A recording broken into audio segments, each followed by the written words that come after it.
What is going on, everybody? Welcome back to DSM Pre-Game Live Sixers Bucks season opener right here exclusively on DSM-Media's Philadelphia YouTube channel. Guys, if you are new to the channel, make sure to support by smashing that subscribe button, turn on notifications, whatever you got to do to be interactive throughout the show here tonight with your host. I am one half of them, Dylan Davis. To my left tonight, my main man, Scotty.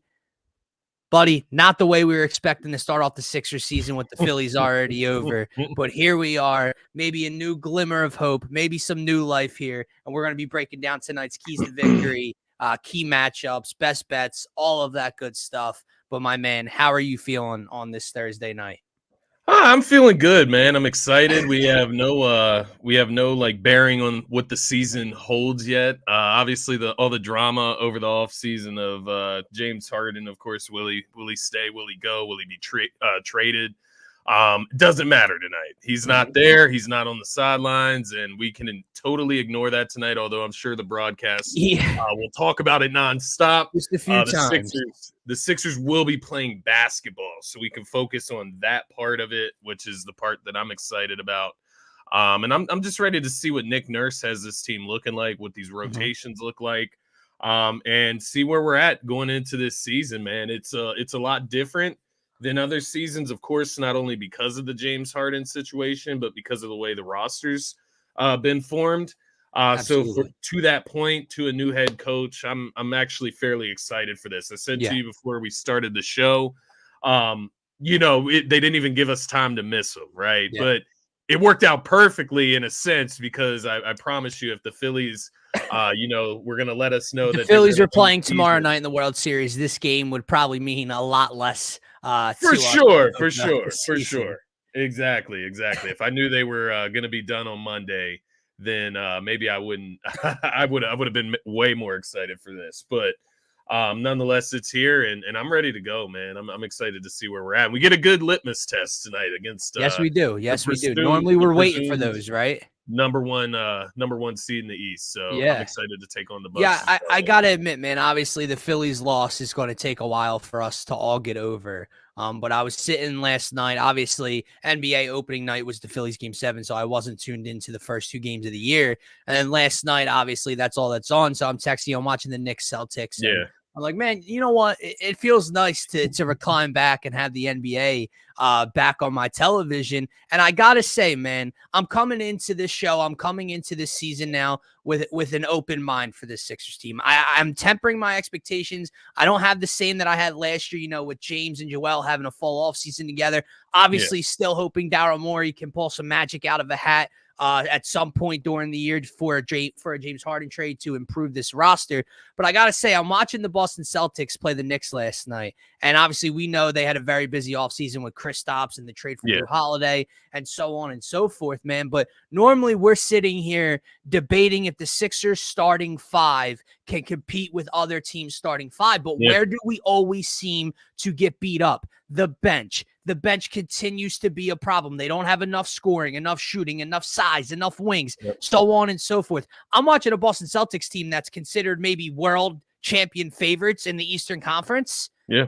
That could possibly have me and you playing on their bench, coming off their bench last night, man. I'm being dead serious. It gives me some hope for this Sixers team to maybe surprise us throughout the year because Boston's starting 5 is legit, obviously, right? Derek White, Drew, Porzingis, JB, one of the best. Jason Tatum. It's incredible. Bro, they have Peyton Pritchard, Sam Hauser, Luke Cornett, and Al Horford coming off the bench for them.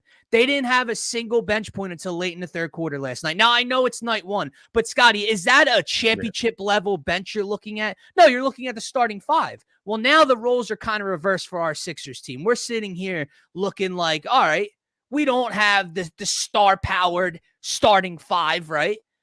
But they're deep. They're 11, 12 deep that you can maybe throw out there. So we're going to get into it throughout the course of the show, man. But I did want to lay that out for you. I'm coming in more open-minded and a little bit more optimistic than I thought I was heading into Sixers season.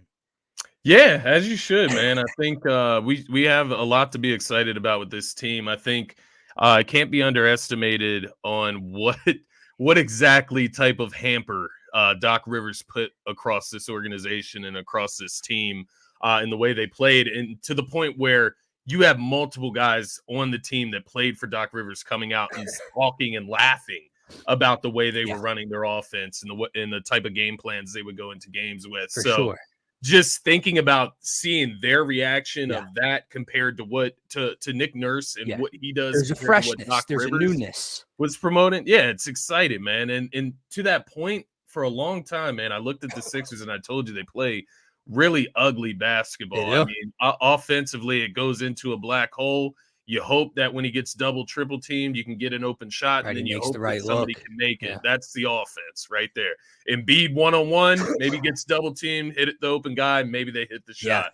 That's the offense, and it can't be like that. You need pick and pop. You need pick and roll. You need guys moving around on offense, and you need to keep guys involved. We saw last season, man, where Tobias Harris, looks out of funk. Well, yeah, you're asking him to come in, score now after being unincluded in the offense for 20 minutes, right? Where we watch Embiid go to work. So I'm hoping it's a lot less standing around watching and a lot more doing, a lot more activity. And I'm hoping that Nick Nurse follows through with everything that has kind of been laid out here as far as expectations. Yeah, man. Yeah, I'm excited, man, to say the least. Terry, what's going on? Scotty, we're gonna have to get a new viewer for Scotty Talks NBA here, man. She wants our thoughts on Wemby. And obviously Wemby got in some foul trouble last night. I don't know if you watched that. I don't know if you watched the game last night, Terry, or not, but got in some foul trouble. But he started to heat up in the fourth quarter, Scotty. He's and Lucas started to go bucket for bucket.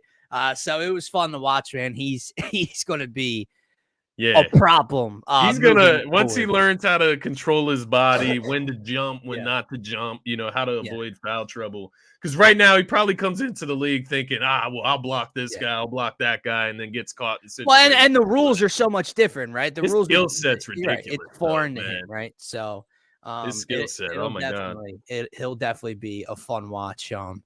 When the Sixers get to play him up close and personal. But like I said, man, we're going to get to our keys tonight, our matchups. Obviously, Dame traded to Milwaukee. We're going to get into that pairing with Giannis and how the Sixers can potentially try to slow them down tonight and outdo that ridiculous duo, right? But it is the season opener. So with that said, I do want to start off with some kind of season outlook, season predictions. And I know a guy you've been keying in on ever since he stepped foot in a Sixers uniform, as he's continued to grow. But now, more importantly, that the second point guard in the last 2 or 3 years has abandoned this team. It is officially Tyrese Maxey season, man. Scotty, I know you've been tweeting about him.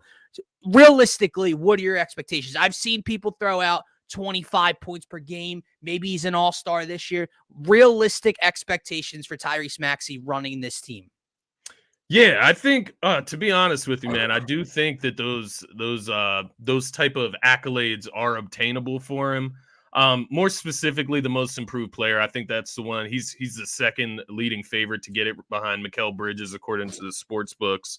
And I think he is more than due for that. I think if you look at what he's been able to do over his career, man, going from 17 points then to 20 points last year, it was like 9 points the year before in his rookie season. So each year he's gotten incrementally better. Right. We know the shooting numbers. The difference last year, I think, is that you had James Harden come into the scene. Tyrese Maxey has to figure out what he is supposed to do next to James Harden. Right. And so that was a process. That was a process.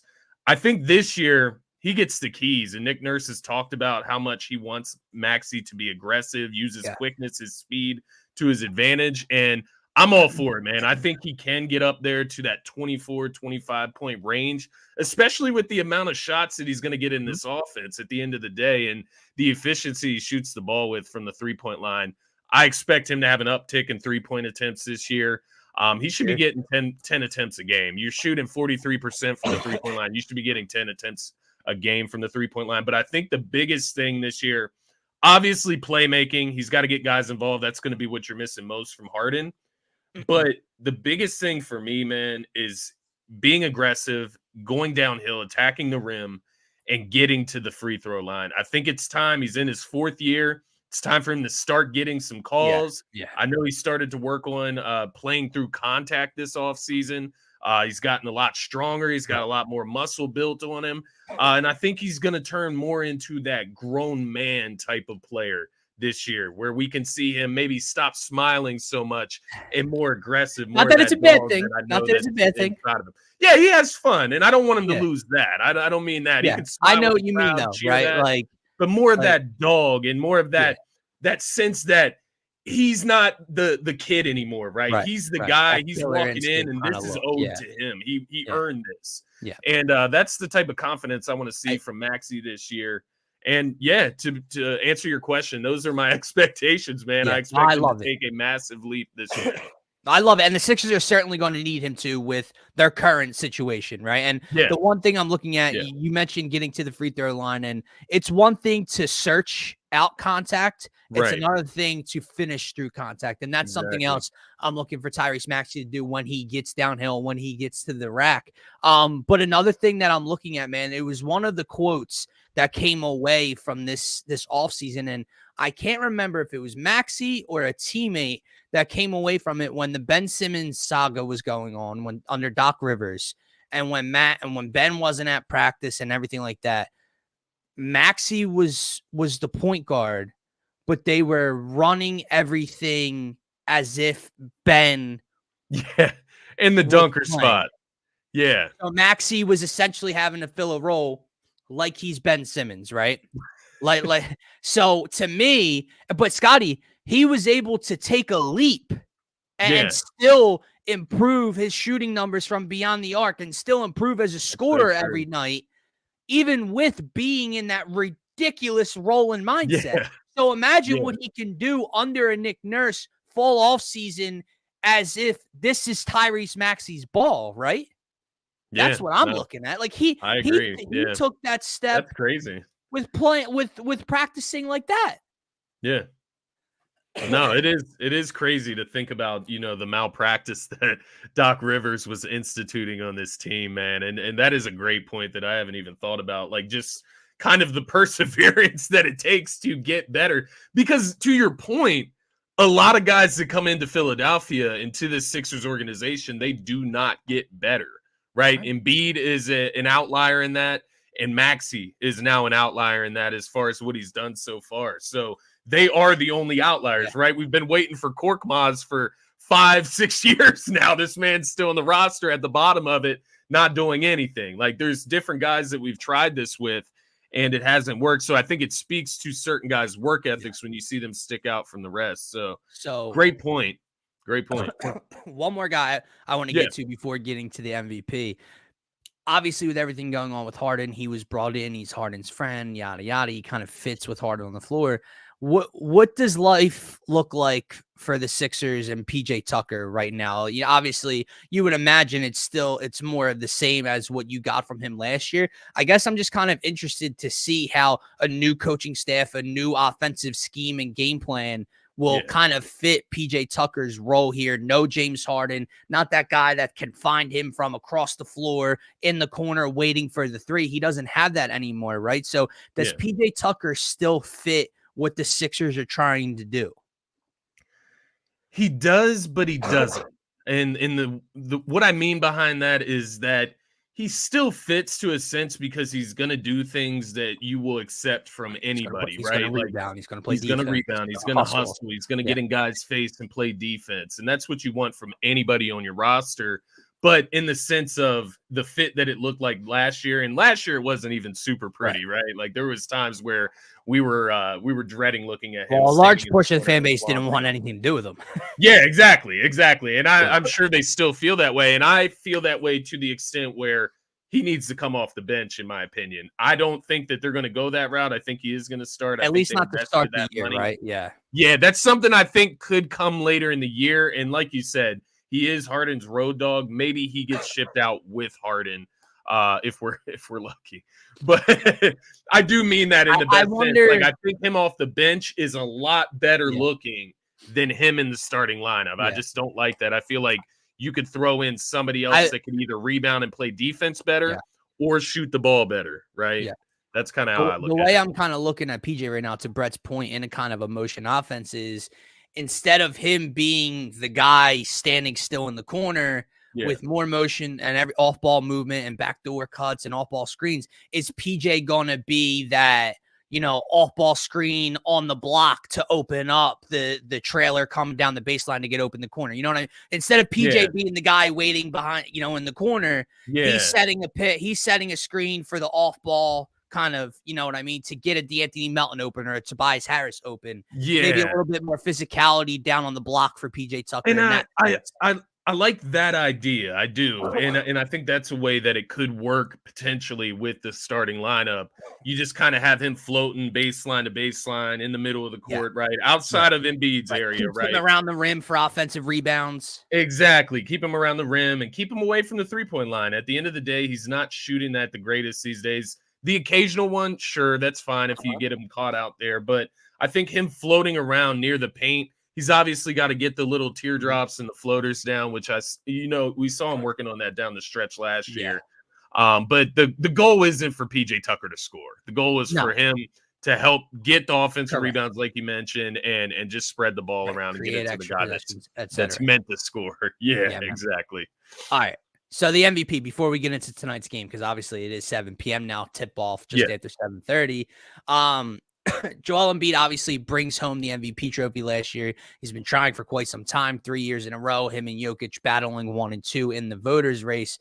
Are you expecting, now that he's got that hardware, still MVP like Joel Embiid, scoring champ like Joel Embiid, defensive player of the year like Joel Embiid? And I don't mean that you're not going to get that. What I'm saying is actually in the categories themselves. Like, is Joel Embiid at the end of the year going to be a top 2 to 3 finalist for the MVP again? Not saying he's going to, not score 31 points per game. I'm just saying, is he going to be in that conversation again?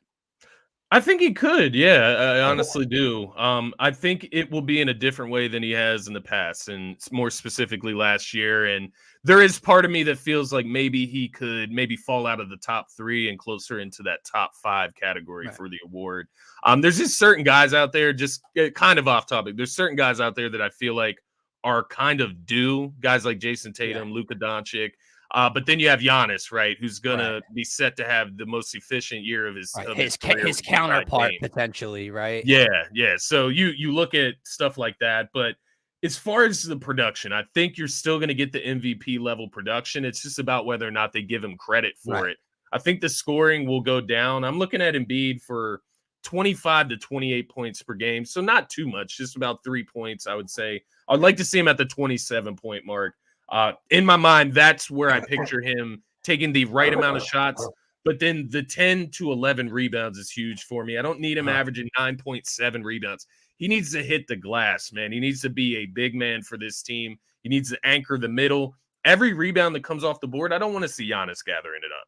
I want to see Embiid gathering it up. I want to see him gathering it up over Brook Lopez. Like, this is the type of energy that I want from Embiid, and I think that type of energy will translate into defensive player of the year candidacy. And I think that's really where his calling card is going to come this year. If he's in the right mindset, in my opinion, of what the Sixers need to move forward and be a better team, that means defense, that means playmaking and getting your teammates involved. I think a big mark for him this season, 5 assists, man. I would love to see that mark. Don't know if it's possible. He's averaged 4, close to 4. I would love to see 5 assists per game, because that would tell me that Embiid is making a point to go out and get his teammates involved. So I think if you look at the grand scheme, right, 27 points, 10 rebounds, 5 assists, and then add in a block and a half or 2 blocks a game, that's an MVP candidate in my opinion. But will he get credit if Tatum's averaging 30, if Giannis is averaging 31? Will he get credit for it? I don't know, but I think he is going to be still up to that caliber. I hear you. The one thing that I found interesting today, and I am excited to see this guy make his debut. We're going to get into the game now with the Sixers bench, is Pat Bev. And he and Roan's podcast on Barstool Sports. I watched the clip earlier of him. They were kind of imitating Joel's accent, and it was pretty funny. But Pat Bev was telling a story about how he has gotten Joel to do a little bit extra conditioning with him after each practice leading up to the season so far. And obviously they started to make a joke out of the accent and everything like that. It was pretty funny, but That's just another thing, right? Like, Yeah. normally a dude that Care just of his won the body. MVP went through a practice isn't going to say, all right, well, I'm going to, I'm going to sit here and do laps and Yeah. win sprints and everything like that, man. So it'll be interesting to see what he looks like tonight. But Scotty, looking Yes. at this matchup here with the Milwaukee Bucks tonight, you mentioned that litmus test, and you get it night one, right? Yeah. And normally this is something we're looking at in like January, February, when the Sixers haven't played any contenders in a while, and it's how are they going to look heading into the postseason, and et cetera, et cetera. Obviously, the Bucks make headlines this offseason by trading for Dame. So that you're looking at a roster of Damian Lillard, Giannis. They keep Chris Middleton, Bobby Portis, Brooke Lopez is still there, right? Pat Connaughton's there. They even go out. They get a guy like Cam Payne to come off the bench for them, or potentially start for them. I'm not sure next to Dame, but they're pretty deep, man. They're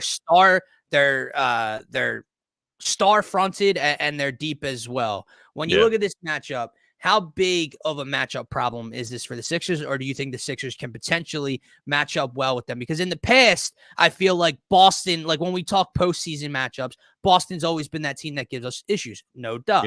But Milwaukee, we've always said we have bodies we could throw at Giannis. We have size we could throw at Giannis.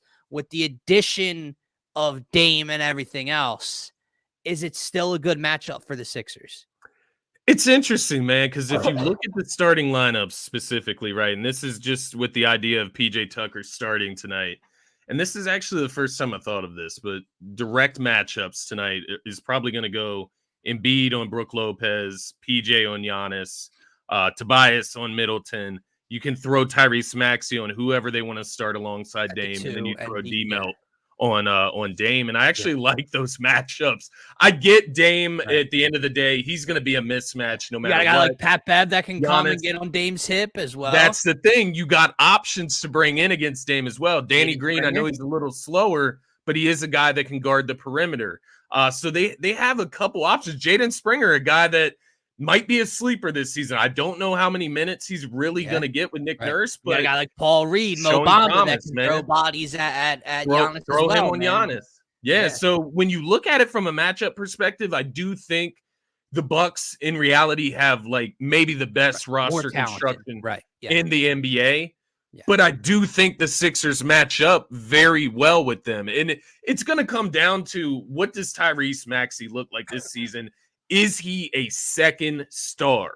If he can be a second star, then they match up almost perfectly against him, right? If Maxey can be that 24, 25 point per game with 5 or 6 assists, if he can be that guy, that's going to be it's going to be a matchup problem for them as much as Dame is a matchup problem for the Sixers. And I think that's the key, because you look at Giannis, you look at Embiid, they cancel each other out in my mind. I look at them both. Yeah, Giannis may have a one-up game one time, but Embiid might come back the next game and have that one-up game. So they ultimately cancel each other out for me. What does the rest of these matchups look like? Now, when you get to PJ Tucker production versus Brooke Lopez, that's when you start having those conversations. Right, but now maybe you have a Kelly Oubre Jr. that can give you 15 off the bench tonight. That's the thing, and that's my first key to victory tonight, Dylan, is hit me, man. Winning the bench minutes. Winning the bench minutes is huge with the way the Sixers roster is constructed. It's going to be huge this whole season. You talk about Oubre, Pat Bev. I mentioned Jaden Springer, Paul Reed, Mo Bamba. Down the line, Daniel House Jr. There's a lot of different guys that can get minutes for this team and contribute. So that would be my first key to victory, actually, that you bring it up. Bucks probably have a top 3 starting lineup. They have a decent bench. But I would say the Sixers bench should be able to compete or outplay them. And that's something that we have not been able to say for quite some time, maybe in the entire Joel Embiid era, right? This Sixers roster construction has been so top heavy, so starting 5 loaded. Like, you can go back to the Jimmy year, right? Jimmy, JJ, Toby, Ben, Joel. The bench continued to be an issue, right? It was always that way. Now, they have Giannis, they have Dame, they have Chris Middleton. They're starting 5 beat yours. They don't have the same amount of depth as you do. They don't have the same size and the shooting and the athleticism that you do coming off the bench this year. And I think that's the key advantage the Sixers can look to lock into, specifically night one, man. Yeah. You know what I mean? Like, I this think you isn't have to. when Milwaukee's caught their stride and playing well together in March or anything like that. This is night one, new grouping, obviously for both teams, but I think the Sixers have a lot of options they can throw at them tonight. So I'll be excited for this one. Obviously Brett saying Oubre against Middleton bench is an advantage. I love it. Yeah. And then yeah, I forget what I was just about to say. I was about to throw out another player, but I'm blanking now. But no, I love it, man. I think the bench is definitely a key to victory tonight for the Sixers. I'll see your bench production, and I'm going to go to Tobias Harris making an impact tonight as a key. And he's not my standout star, but I'm honing in on him as one of my keys to victory because I think you said something very important when you were talking about how the Sixers match up and Giannis kind of cancel out. Can Maxey be that star where Dame's going to light up the scoreboard and the three-point shooting and all of that? Yeah. But I feel like so often, even last year when you had James, when you've had Ben in the past, you've matched up with them, right? When they had Drew Holiday or whoever else. But where do they get you, right? Chris Middleton, Tobias Harris. Well, Chris Middleton might have 23 points tonight and Tobias Harris has 8. And now you're getting crushed from your starting 3, right? Yeah. I'm looking at Tobias Harris to have a big game tonight. You're finally not a fourth option. You're not just standing in the corner. You don't have issues with your head coach. No excuses. You're going to get the ball more. I'm looking for Tobias Harris to score 20 plus points tonight, man. And I know that sounds like a weird key, but I think if he's able to do that, I think that the Sixers will find success against the Bucks tonight. Yeah, no, I actually love that. And he's going to be a key to victory for them all season. And kind of somebody that we haven't really touched on today. And I think, the thing that gives me just a little bit of confidence that Tobias can get back to what he was maybe 2 seasons ago, right? That 19 to 20 point per game. That all-star. I'm looking 17 to 20 in between there somewhere, 17, 18 points. If he can get back to that, man, that's going to be key for this team. And where I have them finishing this season, I think they're going to need that from Tobias. And to your point, they're going to need nights where he scores 20 plus. That's going to need to be a regular occurrence for him. And that's the frustrating thing with Tobias. We know that he has the tools, right? We've seen the different ways he can get his own shot, right?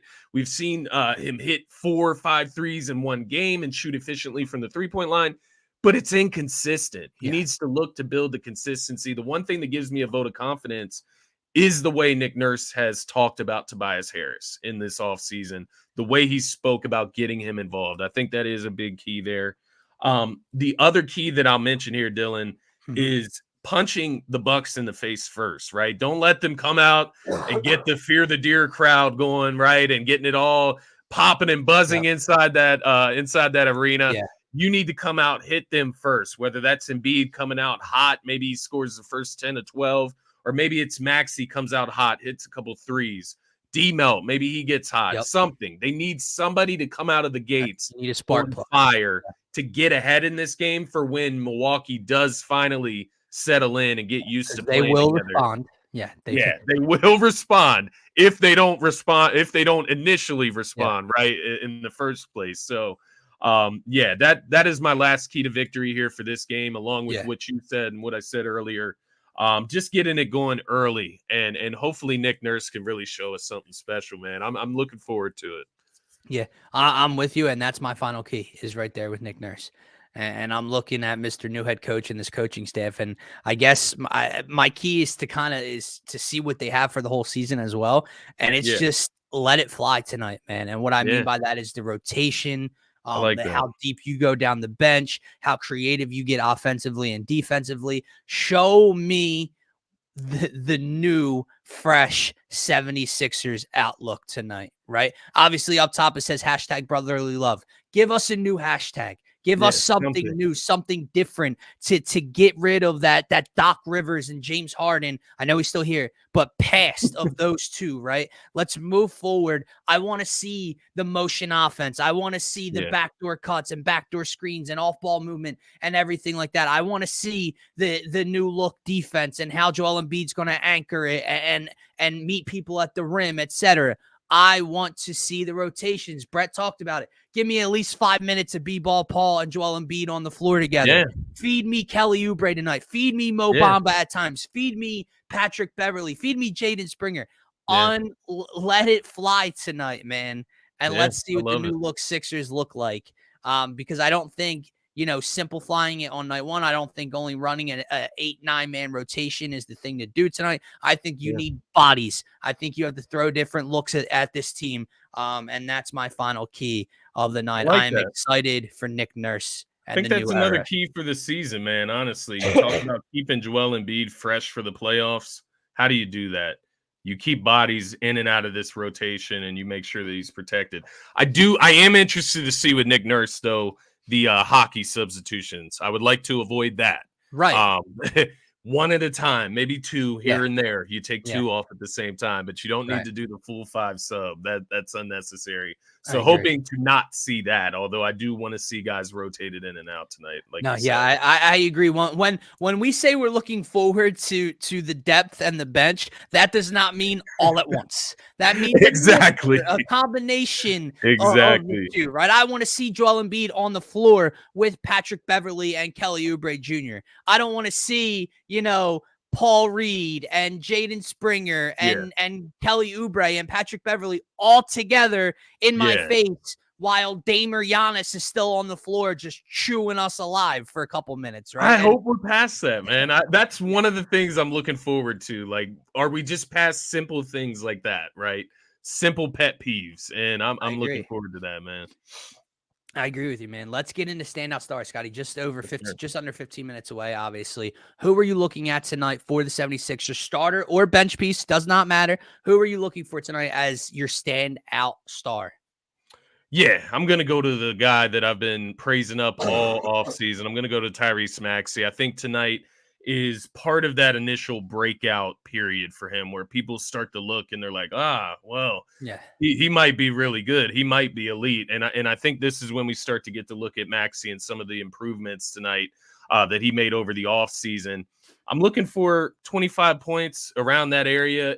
I have a feeling he's going to score over 30 tonight. That's just a gut feeling on me. Now, mind you, if Embiid comes out hot, then you keep feeding him. It's not one of those things, but I would like a game from Maxey, and I'm feeling 25 points, 5 to 6 assists, efficient ball, maybe 1 or 2 turnovers, and about 4 to 5 threes, because it's the impact of threes is a big thing for me with Maxey. And I think that's part of the spark plug, part of the game changing, getting points and scoring them fast, right? Get into the rim, get into the free throw line, but also abusing that 3-point line with the type of efficiency he has. So that's who I'm looking to tonight, man. Let's get it started early in game 1. Man, I cannot just push this cold or whatever way, man. It's excuse the coughing and everything, guys. No worries, bro. Yeah, it hasn't stopped all week, man. But for my standout star, give me the big fella. Give me the MVP. Give me 21. And I pick him specifically tonight, not because he's the best 76er and it's going to take a big effort from Joel Embiid. I'm looking at what has transpired since game 6 and 7 of the Boston Celtics series and all of the offseason noise and the comments and the trolling and the James Harden situation. And the reports today about, obviously you've had the Knicks reports, but you've also had the reports that rival executives are keeping an eye on things for how much more Joel Embiid can take in Philly. Well, guess what, man? In this moment, against this team, against that MVP, TNT, national television, the first of 2 only games tonight, I need you to show up because I need you to not only talk the talk, I need you to walk the walk. I get why things are getting frustrating for Joel Embiid, okay? But I've also seen Joel Embiid disappear. I've seen Joel Embiid show poor body language at times. I've seen Joel Embiid get mopey. I've seen Joel Embiid do X, Y, and Z. I need the big fella to show up tonight, all right? I need him to say, this is my team. This is my city. I'm the MVP of this league, and we're here to win ball games this year. And you set the tone of the season by going into Milwaukee, newly acquired Damian Lillard, and doing all you can to win this game on both sides of the floor. I don't care if you get down 12 early. I don't want to see the body language, the turnover after a bad shot or whatever. I need Joel Embiid locked in tonight. Yeah. I think he will be. I think Joel Embiid gives you, I'm going to go with 34 and 14 tonight, Scotty. That's what I'll give you from the big fella. And it'll push the Sixers closer to a win if they're able to get there. I like that. I like that. Yeah, because that's the type of performance it's going to take. It's the type of energy of him going out, grabbing 14 rebounds that it's going to take to win this season, not just tonight, but across the board, man. That's the type of effort I want from Embiid. My point is kind of this. How are you going to sit here with the I'm frustrated? I'm not even saying that he is. I'm just saying the reports. If he's frustrated, but then I can't get, 19 point on bad shooting and sluggish body language, Joel Embiid. I just can't have that because now you're part of the problem. You're not helping be part of the solution. He's honestly, I'm looking for him to be that leader and show that maturity tonight as well. Yeah, no, I think that's more than fair because he honestly lucked out this offseason with the James Harden drama that he didn't face the speculation and criticism that he probably deserves for not being able to perform well enough to get out of the second round. A lot of focus went into Harden's games outside of that game 1 and that game 4 performance. Well, Embiid's game 7 was just as bad as one of those, right? 15 points on poor shooting, 5 for 18. Right. Not touching the ball in the last 5 minutes of game 6, right? Like, everything. So, I'm with you. He needs to answer the call, man. It starts with him at the end of the day. Mature and be the leader of this team, man. Not just with your production, but show it. And I think we could get a good result tonight. But with that said, let's get to our game predictions, Scott. Obviously, each and every night we can't come on here and pick a win. Very interesting spot here tonight to start the year. Do you have the Sixers coming away with a win, or will they start the year with a loss? I don't want to be a Negadelphian. I'm not trying to be, but I do think in my logical mind this is a loss. You come out with the buzz of it being the Bucks home opener, the Damon Giannis duo starting out the debut, right? And I think the Bucks come out buzzing tonight with a point to prove. And ultimately that ends in a Sixers loss. But I do think, earlier we talked about the spread, stuff like that. I do think they keep it close, honestly. I think they show us a lot, even in a loss, in the fact that they can keep up with this team, even when they are playing well. And to that point, I think it's still a W in a loss for the Sixers tonight. But nonetheless, try not to be biased here. I just got out of the Phillies playoffs, and I picked them to win every game, and we saw what happened there. So maybe some backwards karma. Some backwards karma. Yeah, can't be biased when doing this, but allow me to. For the sake of being there. Come on. I need something. I need some sort of positivity before Sunday, man. I need something before the Eagles play another game. The Eagles, man. We love our Eagles, man, but it's tough. It's one game a week, and that makes it more important week by week, but it feels like forever till you get there. The Phillies, the Sixers, you play every other night, back-to-backs at times. It feels more locked in at times. I need some sort of positivity in my Philadelphia sports fandom. And for some odd reason, I'm going to back this team coming into tonight. And I'm going to back it for all of the challenge that I just threw Joel Embiid's way. I'm going to say that Joel Embiid shows up in a monstrous fashion tonight. And I think Tyrese Maxey will be his running mate. I think the bench will be able to score. I think the Sixers have a lot of size and athleticism. They can throw at Giannis and Brook Lopez and Bobby Portis. And then, like you said, can you beat the 3-ball? As long as Dame's not hitting 7 or 8 threes and Maxey's off from 3, I think they can find a way to do this. It's going to be a tight ball game if the Sixers come away with a win. But I'll say that they will to start the year, man. That's the other side of the Bucks coming out with the Giannis and Dame debut buzzing. The other side of that is they come in not having played together in meaningful basketball. Right. So you could see a downside to that as well, and maybe even catch them slipping from the jump here. But I do think the Sixers match up really well with this team, man, even without Harden. Agreed. Guys, with that said, that is going to wrap up this edition of DSM Pregame Live. Sixers season kicks off in just over 10 minutes in Milwaukee to take on the Bucks. Scotty and I will be back on the Faithful Fanatic Show tomorrow morning, breaking down the season opener, hopefully in positive fashion. So if you guys are new to the channel, make sure to hit that subscribe button on the YouTube where we are live right now. Turn on notifications for whenever we go live or post a video. It is the best spot to get your thoughts, comments, and questions pulled up here on the screen with us. For myself, for Scotty, for DSM, have a great rest of your night. Peace, everybody.